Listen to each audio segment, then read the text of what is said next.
सकता था, लेकिन सुन लो, माइक में थोड़ी बहुत गड़बड़ी हो गई थी, इसलिए बीच में अगर इस तरह की कुछ आवाजें आए तो इग्नोर मारो और वीडियो को एंड तक देखो। अपनी फ्यूचर वाइफ के लिए मुझे किडनैप करना इजी हो, इसलिए मैं सीधा उस इंटरसेक्शन पर पहुंच गया जहां मेरी प्रीवियस लाइफ में मुझे किडनैप किया गया था। फिर मैं रोड के साइड पर सीधा जमीन पर लेट गया और ड्रामा करने लगा। कितना बोरिंग है यार, बिल्कुल मजा ही नहीं आ रहा। अगले ही सेकंड पता नहीं कहां से, लेकिन ब्लैक क्लोथ्स पहने हुए 4 बॉडीगार्ड्स आ गए। उन्होंने बड़े केयरफुली मुझे उठाया और सीधा कार में डाल दिया। मैंने अंदर ही अंदर सोचा, मिशन अकॉम्प्लिश। और इसे ही कहते हैं एक हरामी एमसी जिसको अपना दिमाग इस्तेमाल करना आता हो, और लगता है ये स्टोरी बड़ी ही कमाल की होने वाली है। लेकिन अगर ये कहीं बकचोदी करेगा और अगर कोई कैरेक्टर दिमाग का भोसड़ा करेगा तो आप लोगों को पता ही है कि मेरी कमेंट्री कितनी फैमिली और फ्रेंडली है ना। अब शायद थोड़ी देर सो ही लेता हूँ। जब मेरी आंख खुली तो मेरे आंखों के सामने वही जाना पहचाना रूम था। रूम को देखते ही मैंने एक्साइटेड होकर अपने हाथ रब किए। शो ये मेरी जान, तुम्हारा ब्रदर चंद तुम्हें ढूंढते हुए आ गया। लेकिन फिर मुझे लगा थोड़ा ज्यादा एक्टिंग हो गई। मैंने चुपके से रूम के आसपास देखा। प्रीवियस लाइफ के इवेंट्स के अकॉर्डिंग गो शो ये डेफिनेटली कहीं न कहीं चुप कर मुझे देख रही होगी। मैं स्लोली बेड से उठा, अपने माथे पर हाथ रखा और जानबूझकर वीक वॉइस में बोला, अरे देवा, मेरा सर इतना डीजी क्यों हो रहा है। मैंने सीक्रेटली चारों तरफ देखा, लेकिन रूम बिल्कुल साइलेंट था। कोई रिएक्शन नहीं। मैंने अपनी वॉइस और लाउड कर दी। बहुत अनकंफर्टेबल लग रहा है, कहीं मैं मरने वाला तो नहीं। लेकिन फिर भी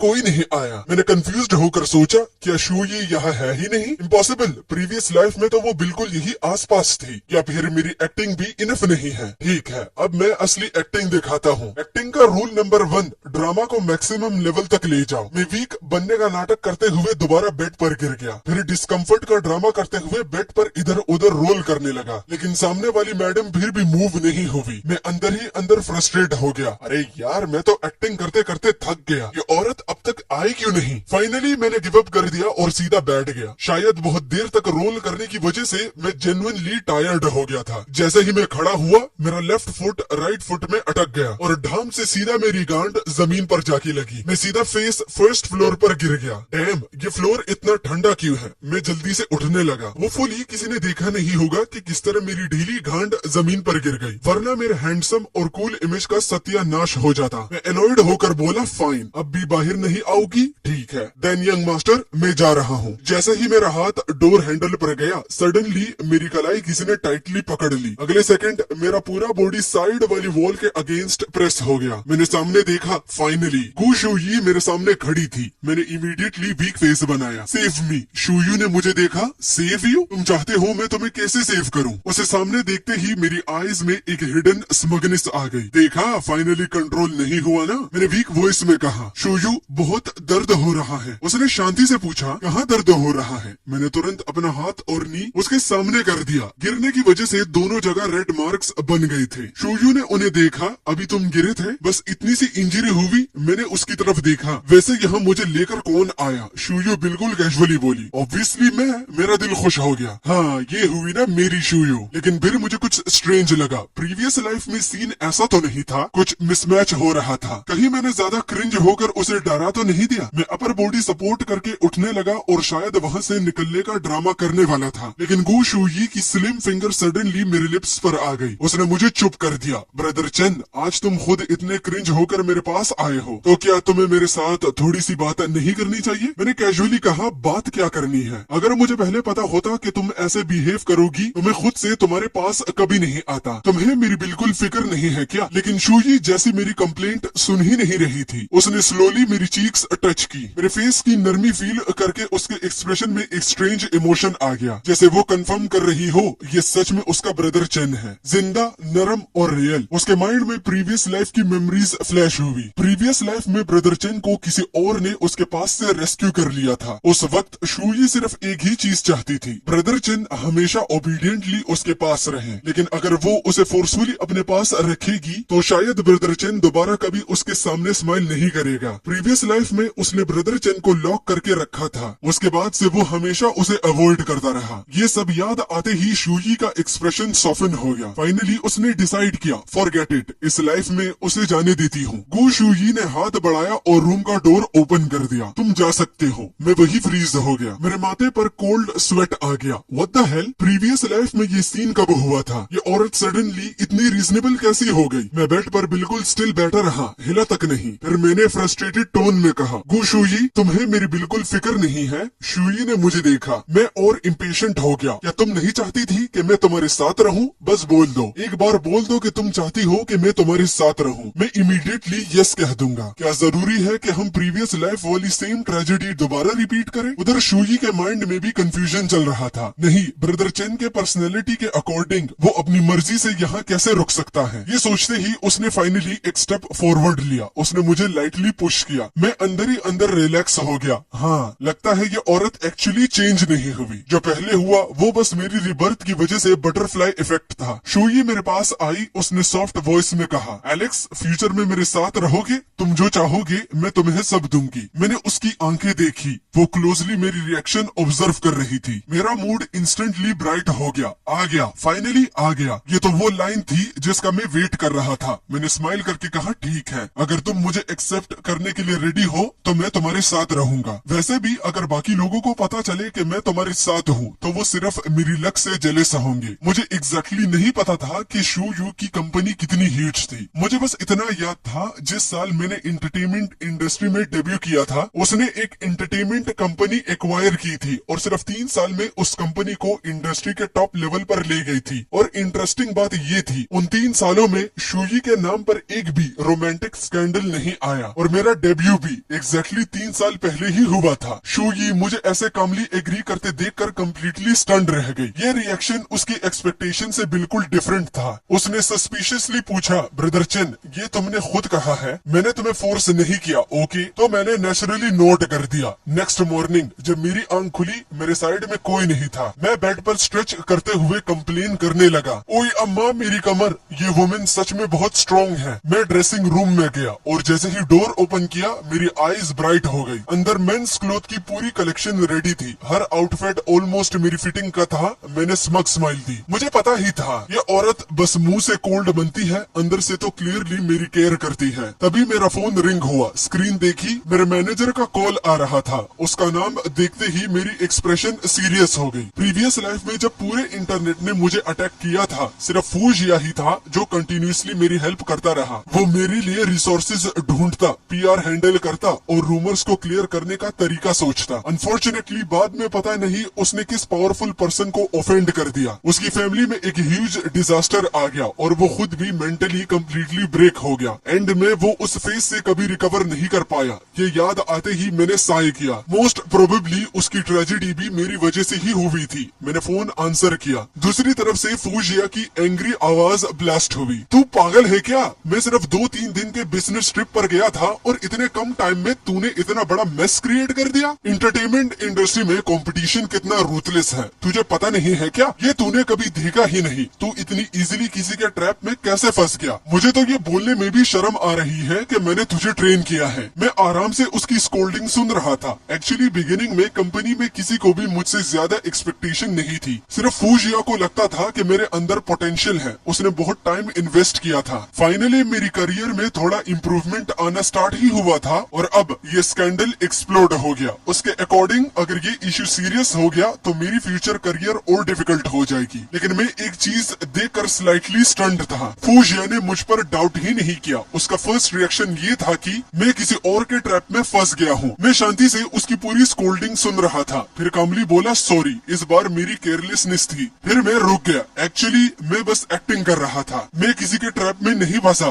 फोन के दूसरे साइड फूजिया भी कुछ सेकंड्स के लिए साइलेंट हो गया। उसके नॉर्मल टेम्परेचर के अकॉर्डिंग अभी तो उसे मेरा गला पकड़कर पूरी स्टोरी निकलवानी चाहिए थी, लेकिन अनएक्सपेक्टेडली उसने भी लंबी सांस ली। ठीक है, बस तुझे पता है तुझे क्या करना है, वही इनफ है। अभी तू कहाँ है? जल्दी कंपनी आ। उसने पहले कंफर्म किया कि मेरी मेंटल कंडीशन ठीक है और उसकी ये सिंपल कंसर्न सुनते ही मुझे प्रीवियस लाइफ की और भी ज्यादा चीजें याद आने लगी। फूजिया ने मेरी बात सुनते ही रिलीफ की सांस ली और कॉल को कट कर दिया। मैंने कैजुअली फोन पर लास्ट न्यूज स्क्रॉल करना स्टार्ट किया। एक हेडलाइन धीरे धीरे ट्रेंडिंग लिस्ट में ऊपर आ रही थी। यंग ट्रैफिक स्टार ने रिसोर्सेस पाने के लिए हर लिमिट क्रॉस कर दी और उस हेडलाइन के नीचे मेरा नाम भी धीरे धीरे सामने आने लगा था। मैंने फोन बंद किया और डाउन अपस्टेयर्स चला गया। नीचे पहुंचते ही देखा बटलर रिस्पेक्टफुली कार का डोर खोलकर खड़ा था। मुझे लगा वो क्रेजी वुमन सुबह सुबह कंपनी चली गई होगी, लेकिन अनएक्सपेक्टेडली गो शूयी अभी भी मेरा वेट कर रही थी। मैं पैसेंजर सीट पर बैठा और डायरेक्टली उसके सामने आ गया। शूयी ने मेरी तरफ देखा। ब्रदर चेन, तुम कहाँ जा रहे हो? मैंने कैजुअली जवाब दिया, मेरे मैनेजर ने मुझे कंपनी बुलाया है, ऑब्वियसली काम करने और पैसे कमाने जा रहा हूँ। घर चलाने के लिए पैसे तो चाहिए, गो शूयी ने कामली कहा। अब जब मेरे साथ हो तो इतनी मेहनत करने की जरूरत नहीं। क्या मेरे पैसे तुम्हारे खर्च करने के लिए इनफ नहीं है?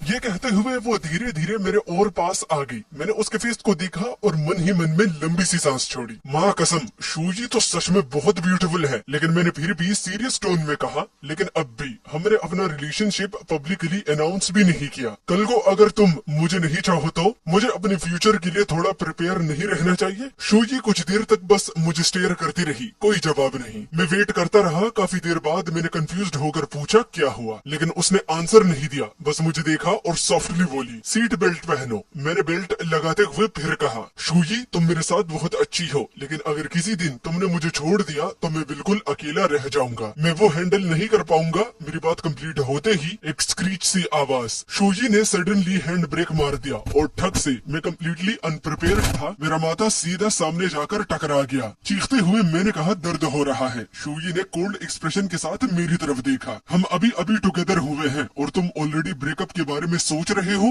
क्यों? क्या मैं तुम्हें इनसिक्योर फील करवाती हूँ या फिर तुम ऑलरेडी रिग्रेट कर रहे हो? मैं इमीडिएटली पैनिक में हेड शेक करने लगा। नहीं, मैं बिल्कुल रिग्रेट नहीं कर रहा। मैं रिग्रेट कैसे कर सकता हूँ? ये रिलेशनशिप तो मैंने इतनी मेहनत करके हासिल किया है। शूयी के लिप्स पर एक ब्यूटीफुल स्माइल आ गई। उसने कार दोबारा स्टार्ट की और डायरेक्टली मेरी कंपनी के एंट्रेंस के सामने ले आई। मैं क्विकली कार से उतरने लगा, लेकिन शूयी ने मेरा हाथ पकड़कर मुझे वापस खींच लिया। फिर उसने एक कार्ड निकाला और मेरे हाथ में रख दिया। कार्ड देखते ही मेरी आईज ऑलमोस्ट मॉइस्ट हो गई। गो शूयी, तुम कितनी अच्छी हो। मैंने कार्ड टाइटली पकड़ा और इंस्टेंटली पॉकेट में डाल दिया। शूयी बाय, कोई काम हो तो मुझे कभी भी कॉल कर लेना। मैंने हैंड से फोन का जेस्चर बनाया और टर्न होकर बिल्डिंग के अंदर भागने लगा। मेरे पीछे से गो शूयी की सॉफ्ट आवाज आई, याद रखना काम खत्म हो जाए तो मुझे बताना, मैं तुम्हें पिक करने आऊंगी। कसम से इस झाटू की किस्मत इतनी अच्छी है कि ये देखकर मेरी ही गांड जला रहा है। स्टोरी एक्सप्लेन कर रहा हूँ, लेकिन जैसे इसके साथ ये लड़की रवैया रखती है ना, माँ कसम मेरी गांड ऐसे जलती है कि उसे सूंघ भी सकता हूँ। क्योंकि अगर गलती से भी मैंने एक लड़की से बात की तो भाई सेक्सुअल हैरेसमेंट का केस ठोक देगी। लेकिन यहाँ देखो, यहाँ तो पिक एंड ड्रॉप की बात हो रही है। मैंने बिना मुड़े हेड नोट किया, लेकिन एंट्रेंस तक पहुँचते ही मेरे स्टेप्स सडनली रुक गए।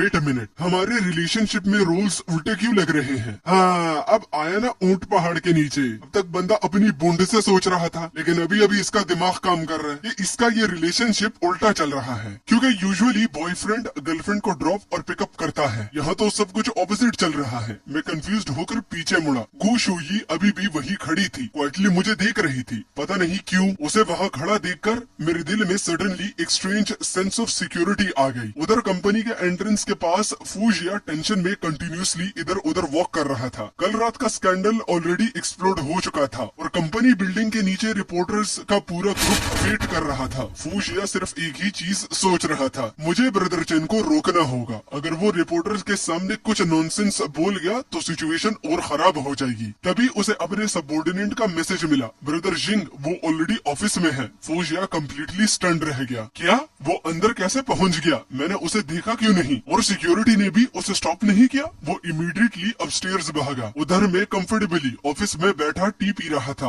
डोर ओपन हुआ, मैंने हेड रेस करके फूजिया को देखा। जो काम है अरेंज कर दो। फूजिया ने मुझे घूर कर देखा, तुम्हारे लिए एक इंटरनल इंफॉर्मेशन है, पहले इसे देखो। वैसे कल रात जो तुमने मेस क्रिएट किया है उसकी वजह से कंपनी को काफी प्रॉब्लम्स फेस करनी पड़ रही है। तुम्हारा लास्ट प्रोग्राम भी कैंसिल हो गया है। ये बोलते हुए वो चेयर पर बैठ गया और फ्रस्ट्रेशन में अपने हेयर पुल करने लगा। इंटरनेट यूजर्स की मेमोरी सिर्फ 3 सेकंड्स की होती है। तुम एक बार कम स्क्रीन पर अपीयर हुए तो तुम्हारी पॉपुलैरिटी एक लेवल नीचे चली गई। वैसे भी तुम्हारे पास अपॉर्चुनिटीज कितनी कम है। अब तो और प्रॉब्लम हो गई। मैंने कैजुअली लिप्स कर्ल किए। कोई प्रॉब्लम नहीं, actually result almost exactly previous life जैसा ही था। लेकिन प्रीवियस लाइफ में इस स्कैंडल की वजह से मैं इमोशनली कम्प्लीटली ब्रेक हो गया था और इसी वजह से मैंने एक एक्सट्रीमली इम्पोर्टेंट न्यूज मिस कर दी थी। नेक्स्ट वीक थर्ड ग्रुप की एक ह्यूज कास्टिंग ऑडिशन ऑर्गेनाइज करने वाला था। प्रीवियस लाइफ में डुआन फैमिली ने सपोजिटली मुझे कंफर्ट करने के नाम पर घर में रेस्ट करवाया और इंटेंशनली मुझसे ये इन्फॉर्मेशन हाइड कर दी गई। जब कास्टिंग लिस्ट कम्प्लीटली फाइनलाइज हो गई तब मुझे घर से बाहर निकलने दिया गया और सबसे रिडिकुलस बात, उस वक्त मुझे जेन्युइनली लगा था कि वो मेरी केयर कर रहे हैं। मैंने कभी डाउट तक नहीं किया, लेकिन बाद में उस मूवी में विलेन के रोल को छोड़कर ऑलमोस्ट हर इम्पोर्टेंट एक्टर स्लोली फेमस हो गया। हर एक्टर का करियर स्काईरॉकेट कर गया। इस लाइफ में जो फर्स्ट थिंग मुझे चेंज करनी थी वो थी मुझे किसी भी कंडीशन में उस कास्टिंग ऑडिशन में पार्टिसिपेट करना ही होगा। फूजिया ने मुझे बिल्कुल वरिड ना देखकर फ्रोन किया, थोड़ा सीरियस हो जा, वैसे ही तुम्हारे स्टेज पर अपॉर्चुनिटीज कम है। अब तो ऑलमोस्ट सिचुएशन खत्म हो गई, अब कोई गॉड भी तुम्हारा करियर सेव नहीं कर सकता। उसने टेबल पर कुछ स्क्रिप्ट्स रख दी, इनमें से देखो कोई स्क्रिप्ट पसंद आती है या नहीं। नेक्स्ट 2 दिन में ऑडिशन के लिए प्रिपेयर करो। मैंने हेड शेक कर दिया, नहीं मेरा टारगेट ऑलरेडी डिसाइडेड है। फूजिया ने आईब्रो रेस की, क्या टारगेट? मैंने कामली कहा, मैं लिन हाई के कास्टिंग ऑडिशन में पार्टिसिपेट करना चाहता हूँ। फूजिया की आईज इंस्टेंटली वाइडन हो गई, तुम सीरियस हो?